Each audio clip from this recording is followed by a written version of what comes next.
CM Chandrababu బాటలో నడుస్తూ మంత్రి నారాయణ నెల్లూరులో కాన్వాయ్ ప్రోటోకాల్ హంగులు లేకుండా సాదాసీదాగా ఒకే వాహనంలో పర్యటించి సామాన్యుడిలా ప్రజలతో మమేకమయ్యారు. ఆదివారం 3వ డివిజన్ సదావారిపాలెంలో 24 లక్షల వ్యయంతో నిర్మించిన సీసీ డ్రైన్ పనులకు ఆయన శంకుస్థాపన చేశారు. సదావారిపాలెంలో వీధి వీధి తిరుగుతూ స్థానికులను ఆప్యాయంగా పలకరించిన మంత్రి సమస్యలు అడిగి తెలుసుకున్నారు. అనంతరం ఆత్మకూరు బస్టాండ్ వద్ద 28.5 లక్షలతో ఏర్పాటు చేసిన సీసీ రోడ్డును ప్రారంభించారు. ఈ సందర్భంగా మీడియాతో మాట్లాడారు. దాతల సహకారంతో కార్పొరేషన్ పరిధిలోని ప్రభుత్వ పాఠశాలలను వీఆర్సీ తరహాలో ఆధునీకరిస్తూ పేద పిల్లలకు విద్యను ఆస్తిగా ఇచ్చే గొప్ప కార్యక్రమాన్ని చేపట్టామని పేర్కొన్నారు. నెల్లూరులో అండర్ గ్రౌండ్ డ్రైనేజ్ పూర్తి చేసి దోమలు లేని నగరంగా మారుస్తామని, కాలువల ఆధునీకరణ ద్వారా నగరానికి ముప్పు తప్పిస్తామని హామీ ఇచ్చారు.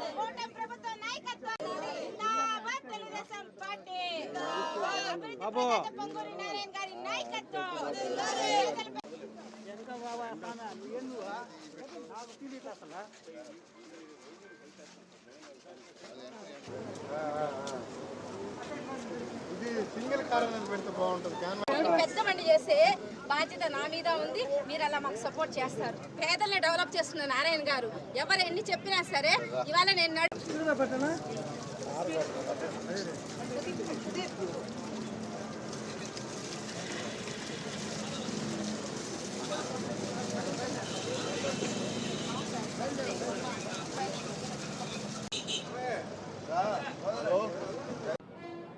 దాదాపు 23 లక్షలతో ఈరోజు డ్రైన్ వర్క్స్ని శంకుస్థాపన చేయడం జరిగింది. అదేవిధంగా 45వ డివిజన్లో బస్టాండ్ పక్కన, ఆత్మకూరు బస్టాండ్ పక్కన ఈ రోడ్డు ఎంతో డ్యామేజ్ అయింది.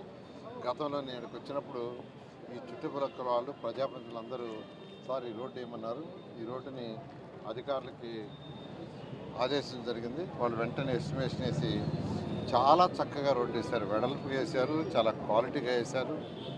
అప్పుడు రోడ్డు ఇప్పుడు రోడ్డు చూస్తే, ఎందుకంటే ఆర్టీసీ బస్సులు ఎటు పోయి అటు తిరుగుతాయి. ఆర్టీసీ బస్సులు బస్టాండ్లో పోవడానికి ఇదే మార్గం. చాలా ఇన్ గేట్ ఇదే చాలా చక్కగా చేశారు. చేసిన అధికారులందరినీ నేను ప్రత్యేకంగా అభినందిస్తున్నాను. చేసిన ఏజెన్సీని కూడా వాళ్ళందరినీ అభినందిస్తున్నాను. ఒక్కటే నేను చెప్పేది, ఈ ప్రభుత్వం వచ్చేటప్పటికి గత ప్రభుత్వం చేసిన అనేక అవకతవకల వల్ల ఆర్థిక వ్యవస్థ చిన్నాభిన్నమైపోయింది. ఆర్థిక వ్యవస్థను ఎలా నడపడమో గత ముఖ్యమంత్రి గారికి తెలియనందువల్ల ఆర్థిక వ్యవస్థ మొత్తం చిన్నాభిన్నమైపోయి ఈ ప్రభుత్వం వచ్చేటప్పటికి, అంటే ఎక్కడా వర్క్స్ జరగాల. గత 5 సంవత్సరాల్లో వర్క్స్ జరగాలంటే రాష్ట్ర ఆదాయం పెరగాల. రాష్ట్ర ఆదాయం పెరగాలంటే ఇండస్ట్రీస్ రావాలా. ఒకటే మార్గం, రాష్ట్రానికి ఇండస్ట్రీస్ వస్తే తప్ప ఆదాయం పెరగదు. రాష్ట్రానికి ఎప్పుడైతే ఇండస్ట్రీస్ వస్తాయో, వాళ్ళు ఎప్పుడైతే వస్తువులు ఉత్పత్తి చేసి అమ్ముతారో దాని మీద జిఎస్టీ వస్తుంది. జిఎస్టీ వస్తే రాష్ట్రానికి వచ్చే షేర్ వస్తుంది. దానివల్ల రాష్ట్ర ఆదాయం పెరుగుతుంది. అంతేకాకుండా ఇండస్ట్రీస్ వచ్చినప్పుడు అనేక మందికి ఉద్యోగాలు వస్తాయి.